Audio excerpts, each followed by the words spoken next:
Naalala mo pa ba ang mga panahon nung maliit ka pa at natanong tungkol sa gusto mo maging paglaki mo? Ngayong malaki ka na, kumusta naman?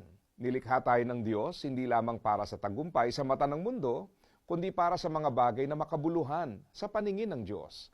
Ang sabi ng Bible, ano ba ang mapapala ng isang tao kung mapasa kanya man ang lahat ng bagay sa mundo, pero mapahamak naman ang kaluluwa niya?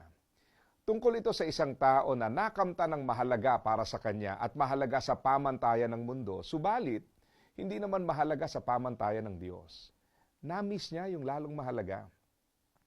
Nagpunyagi siya sa mga bagay na lilipas at mga bagay na walang pakinabang sa harap ng Diyos. Ang istorya ng buhay niya ay hindi kaiba sa istorya ng buhay ng marami. Nagsusumika para sa mga bagay na bandang huli ay hindi naman magiging makabuluhan. Pansamantalang tagumpay na hindi kalulugdan ng Diyos. Hindi masama yumaman ha, pero dapat nating maunawaan na ang yaman ay hindi ang ating destinasyon. Ang yaman ay instrumento upang matupad ang lalong mahalaga sa pamantayan ng Diyos. Ang mahalaga ay iayon ang direksyon ng buhay mo. Piliin mo ang tama at ito ang lubos mong paglaanan upang ang buhay na makabuluhan ay iyong makita. Asa ka pa?